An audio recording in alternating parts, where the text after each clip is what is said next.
Nouveau Figaro Santé, votre magazine santé. Le cerveau humain est une merveille de complexité mais aussi de fragilité. Il est cependant possible de le protéger et de mieux s'en servir. Le Figaro Santé fait le point sur les réflexes à adopter et ceux à éviter. Le Figaro Santé, nos solutions pour votre santé. Actuellement chez votre marchand de journaux. Les podcasts du Figaro. J'ai perdu mon petit frère qui, à 15 ans, a décidé de quitter la vie. Et donc, à mon sens, la grande douleur sert à ça, elle sert à tout laminer pour que ne survive que la voix de notre âme. Et donc, un mois après, je suis partie dans le désert du Sinaï. Et là, quand je suis arrivée dans le désert, j'ai tout de suite su que j'étais faite pour cette vie-là. Moi, si je traverse le désert depuis tant d'années, c'est pour voir en quoi la traversée du désert physique peut nous apprendre à traverser nos déserts intérieurs, les déserts de nos vies, auxquels personne n'échappe. Je crois qu'on est tous un peu le fruit de gestes, de mots qui nous aident à tenir debout, qui nous encouragent. Parce que le courage, c'est bien beau, mais on a aussi besoin d'être encouragé. Il y a une urgence à changer. On a besoin d'aller à l'autre bout du monde pour nous engager. Et donc de sortir à nouveau de sa zone de confort. Il me semblait qu'il y avait quelque chose d'injuste. C'est un métier qui demande du temps. De l'empathie, c'est dur. C'est dur, mais c'est tellement gratifiant de faire des... À la fois c'est génial et à la fois ça nous terrifie. S'engager, c'est prendre ses responsabilités. Et puis il y avait l'idée aussi de montrer un exemple. Et lâche rien, fonce et avance, quoi.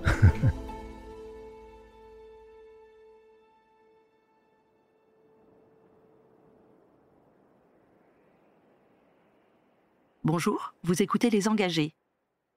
Dans ce podcast, nous recevons des hommes et des femmes qui nous aident à voir plus loin. Alors que notre monde est toujours plus agité et que les écrans de nos smartphones nous détournent de nous-mêmes et des autres, j'ai eu envie de me demander comment se recentrer, comment fuir le bruit du monde, comment se dépouiller. Et pour cela, quoi de mieux que de rencontrer quelqu'un qui pratique le silence de l'immensité du désert. J'ai le grand plaisir de recevoir Blanche de Richemont, écrivaine, voyageuse, aventurière. Bonjour Blanche. Bonjour Aude. Depuis 25 ans, Blanche, vous sillonnez le désert, les déserts, le Sinaï, le Sahara, en Algérie, en Tunisie, en Libye, et vous en avez retiré une vraie philosophie du courage et de la joie qui vous porte et que vous partagez par des livres comme L'éloge du désert, Le petit traité de l'ardeur et plus récemment La fille du désert, une vie avec Isabelle Eberhardt aux presses de la Cité. Quelle enfance avez-vous eue ? Est-ce que vous avez eu une enfance heureuse ? Oui, j'avais la sensation d'avoir une enfance heureuse. Après, en grandissant, on se rend compte de toutes les failles et les fêlures que comportent toutes les enfances. J'avais une enfance heureuse parce que j'avais une étoile, en fait. J'étais fascinée, déjà, par l'Égypte, dès l'âge de 11 ans. Et puis, je voulais être comédienne. Donc, en fait, moi, mon axe de vie, c'est que je voulais être comédienne. Donc, j'étais dans les textes de théâtre tout le temps. Je prenais des cours de théâtre. Je savais où était mon rêve, où était ma passion. Alors, j'ai l'impression que quand on a une étoile qui guide notre vie, on peut tout traverser. Et puis, j'étais aimée, en plus. Donc, je pense qu'avec ça, j'avais les bonnes bases, non ? Donc, ce n'est pas le désert qui vous fascinait dès votre plus tendre enfance, mais l'Égypte. Ce qui me fascinait, c'est ce mystère qui sort de la terre.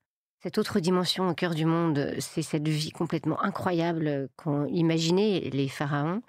Toute cette Égypte ancienne qui était finalement au plus proche du mystère au cœur des hommes.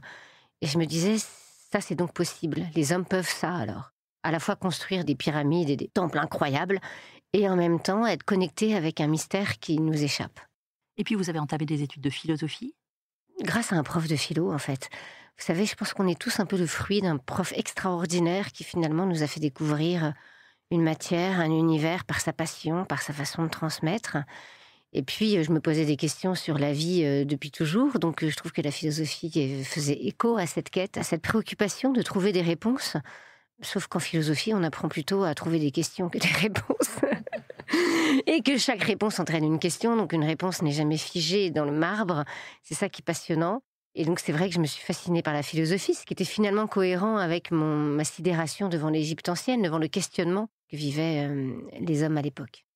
Quel a été le point de bascule, le déclic qui vous a emmené dans le désert ? J'ai perdu mon petit frère qui, à 15 ans, a décidé de quitter la vie. Et donc, à mon sens, la grande douleur sert à ça, elle sert à tout laminer pour que ne survive que la voix de notre âme, ce qui parle au plus fort de nous, parce que plus rien ne tient, en fait, face à une douleur pareille. Et puis, quand un petit frère choisit de quitter la vie, ça pose une grande interrogation. C'est est-ce que la vie vaut la peine d'être vécue ? Est-ce qu'il avait raison ou pas ? Ça reste en vous, cette question, vous voyez ? C'est quelque chose d'omniprésent. Et donc, pour moi, la seule réponse à ce questionnement, c'était de vivre mon rêve, de vivre ce pourquoi je me sentais faite. Et donc, un mois après, je suis partie dans le désert du Sinaï, donc en Égypte. Et là, quand je suis arrivée dans le désert, j'ai tout de suite su que j'étais faite pour cette vie-là.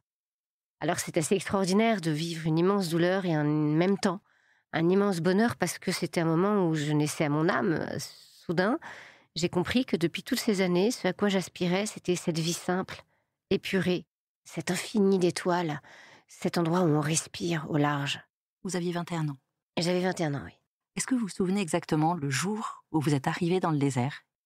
Ce qui était assez extraordinaire, c'est qu'on est arrivé à Sharm el-Sheikh, en Égypte, et le 4x4 est venu nous chercher, nous a emmenés directement dans le désert. Et donc, il n'y avait pas d'interface, si vous voulez, on ne s'est pas arrêté quelque part. On est passé de l'un à l'autre, c'était une sidération quand vous n'avez jamais été dans le désert. Et donc, c'est un désert de roches, le Sinaï, de montagne. Et là, j'ai vu au loin des hommes au coin d'un feu, une farandole d'étoiles qui tombait jusqu'au sol, et on avait la sensation qu'on pouvait tendre la main et cueillir des étoiles. Il y avait la lumière de la lune qui claquait contre la roche. Et là, je me suis dit, waouh, c'est extraordinaire. Le monde porte tant de beauté alors, tant de souffle, tant de pureté, tant de grandeur, c'est extraordinaire. Et des gens qui étaient avec nous, on me dit, où est-ce qu'on dort ? Et là, il y a eu ce geste magnifique d'un bédouin qui montre la terre nue.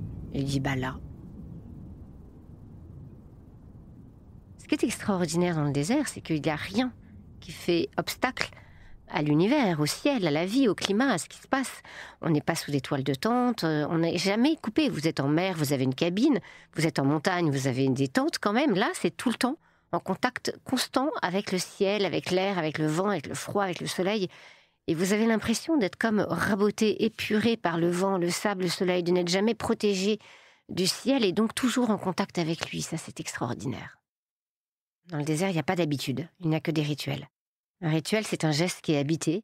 Une habitude, c'est un geste mécanique. Là, il ne peut pas y avoir de geste mécanique parce que chaque geste nous aide à vivre. Ensuite, vous êtes retourné plein de fois dans le désert. Vous avez suivi pendant 800 km une caravane de sel au Mali. Vous avez vécu avec des contrebandiers à la frontière du Mali et de l'Algérie. Quels sont vos plus beaux souvenirs du désert ? Il y en a je crois que c'était au Tassili Najer en Algérie. On avait décidé avec des amis de grimper une montagne pour voir le lever de soleil sur le désert. Et je me souviens de ce moment où on s'est levé à 2h du matin, 3h du matin, avec nos lampes torches, qu'on s'est habillés dans la nuit et d'avoir grimpé cette montagne au milieu de la nuit, dans le désert, dans le froid. C'était extraordinaire.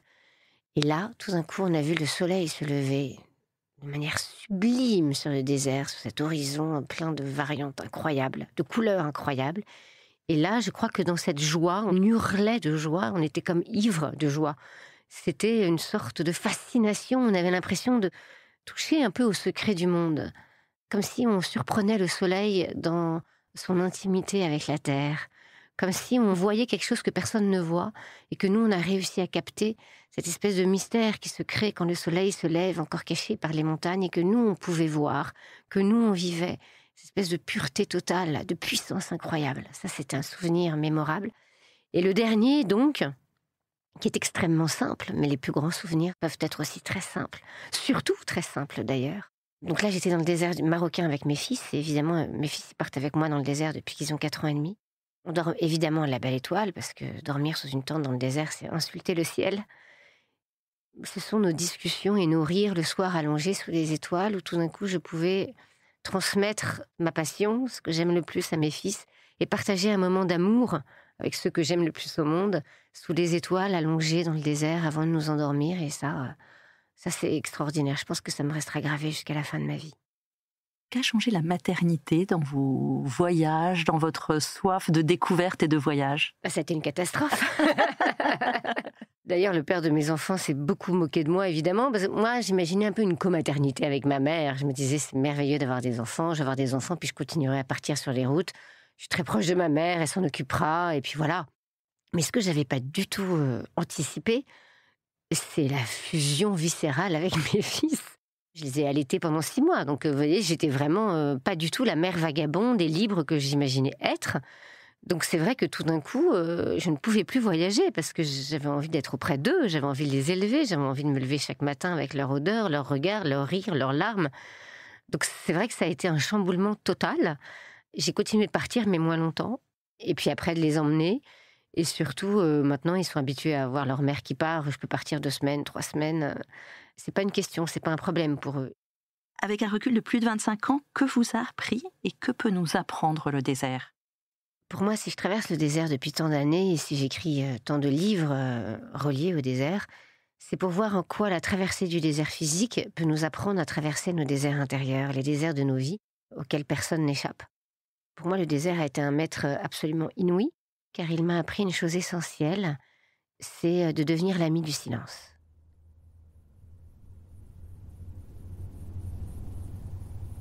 Dans le désert, on fait face à une de nos peurs primordiales. C'est le silence. Pourquoi ? Le silence évoque la mort, évoque la solitude, évoque l'isolement. Dans le silence, en plus, on entend nos pensées et la majorité du temps, elles n'ont aucun intérêt ou alors elles nous font du mal. C'est rare qu'on ait des pensées extraordinaires, sublimes et lumineuses. C'est des fulgurances, ces pensées-là. C'est pas la majorité du temps. Donc, on fuit le silence. Et dans le désert, quand j'ai suivi ma caravane de sel au Mali, j'ai passé 1 mois en silence parce que pendant 800 km, j'ai marché avec 4 hommes et 50 chameaux qui ne parlaient pas ma langue. Plutôt, c'est moi qui ne parlais pas la leur. Et donc, j'ai été forcée au silence.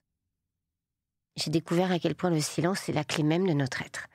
Et qu'on ne peut pas vivre sans accorder du temps à ce silence, d'avoir tous les jours un temps de silence.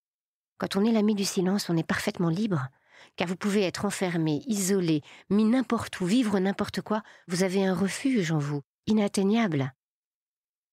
Comment le pratiquer, ce silence, quand on ne va pas dans le désert ? Évidemment, comme j'y vais beaucoup moins qu'avant, on me demande si j'ai besoin du désert. Non, je n'ai plus besoin de partir dans le désert parce que je laisse une place au silence tous les jours. Alors, il y a plein de clés.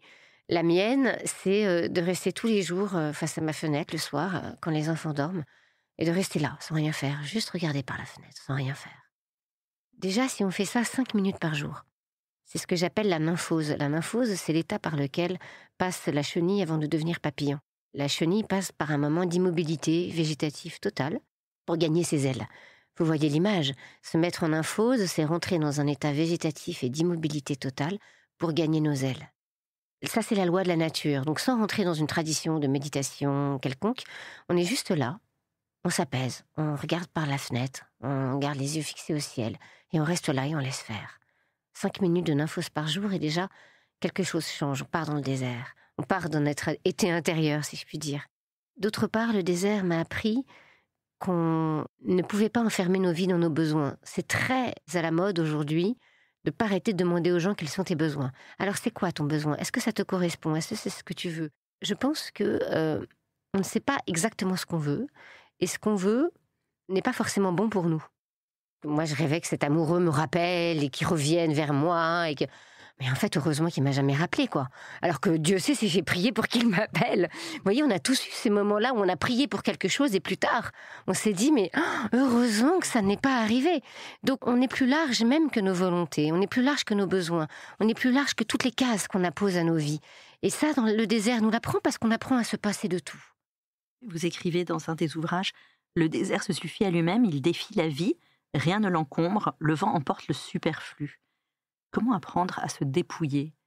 Je pense que ce qui aide à se dépouiller, c'est de donner un nom à son étoile. J'en ai parlé un petit peu tout à l'heure, d'avoir une étoile, d'avoir un rêve, un idéal. Savoir ce pourquoi on se lève chaque jour. Se dire chaque jour, qu'est-ce que je veux vraiment ? Qu'est-ce qui est le plus important ? Qu'est-ce qui est essentiel ? Et quand on a répondu à cette question, chaque jour sert une dimension plus haute. Chaque jour nous engage. Et donc, on se dépouille parce que finalement, tout ce qui n'est pas nécessaire nous alourdit. Et donc, ça se fait spontanément. Je pense qu'on ne peut pas se dépouiller en disant « je veux me dépouiller ».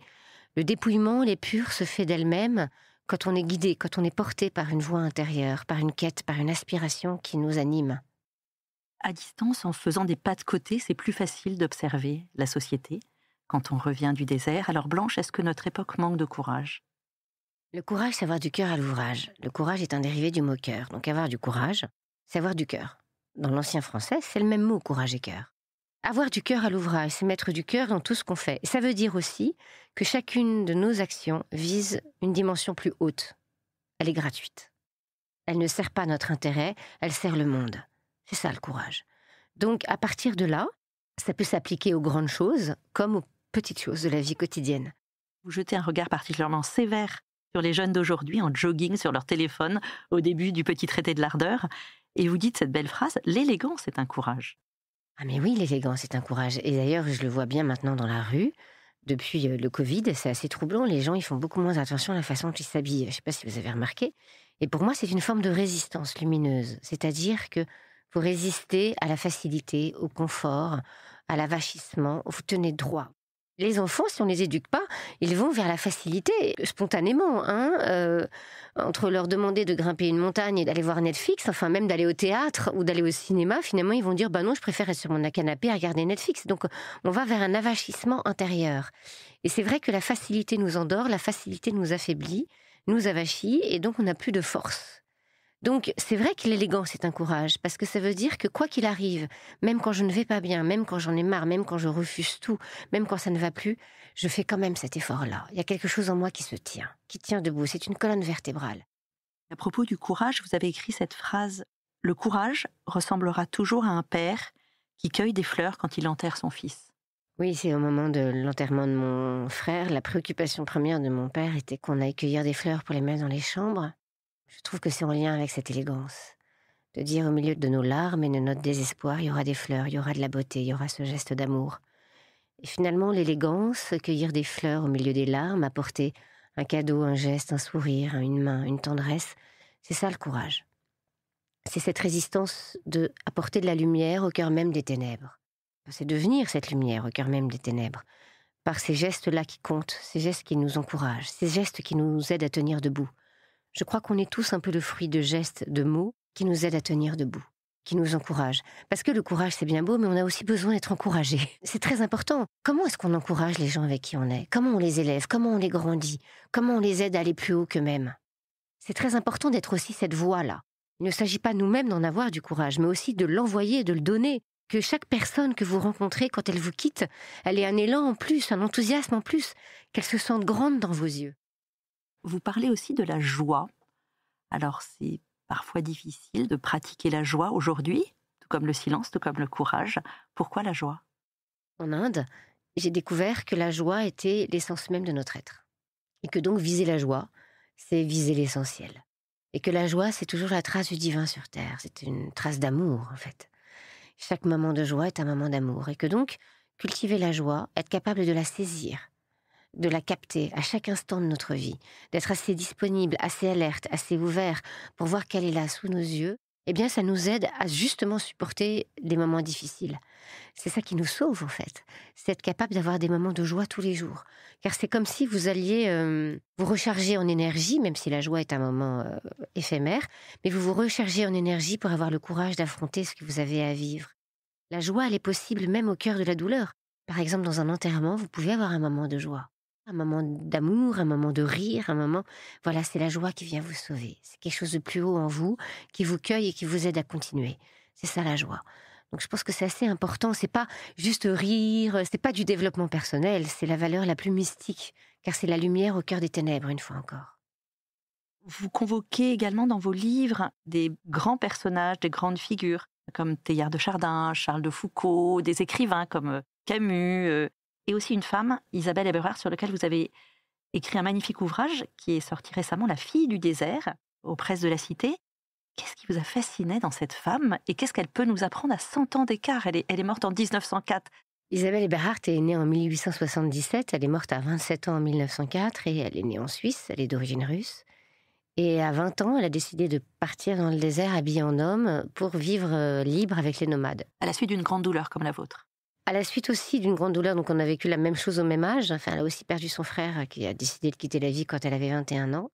Ça l'a libérée finalement de toutes ses entraves parce qu'elle a aussi perdu son père adoptif. Elle a aussi perdu sa mère. Donc voilà, enfin, plus rien ne la retenait. Et elle n'a pas eu d'enfant, donc elle était beaucoup plus libre. Exactement. Et en même temps, la liberté, c'est quand même aussi se vouer corps et âme à ce qui compte le plus pour nous. Donc finalement, c'est pas forcément faire que ce qu'on veut. Et elle, ce qui comptait le plus pour elle, c'était le désert. Donc, elle est partie habillée en homme, traverser le désert. C'est assez rare quand même à cette époque-là, c'est assez exceptionnel.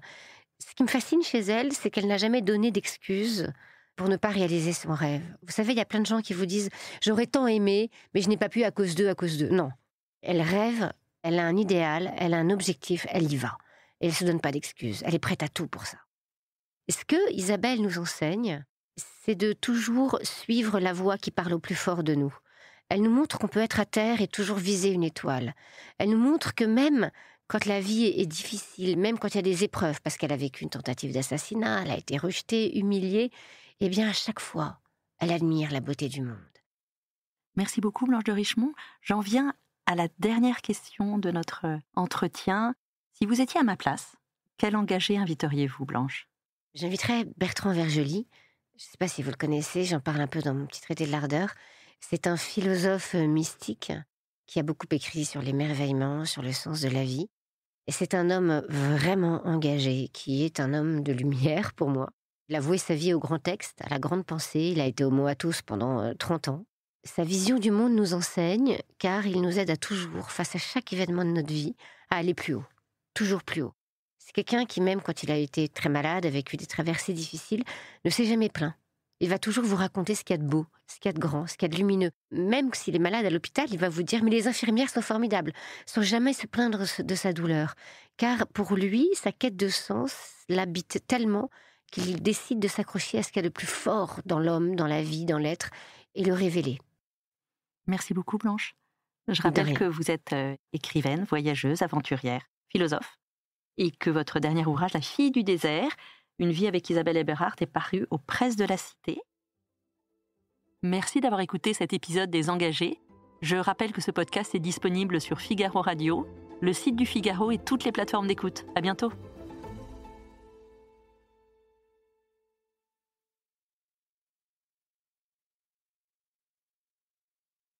Nouveau Figaro Santé, votre magazine santé. Le cerveau humain est une merveille de complexité mais aussi de fragilité. Il est cependant possible de le protéger et de mieux s'en servir. Le Figaro Santé fait le point sur les réflexes à adopter et ceux à éviter.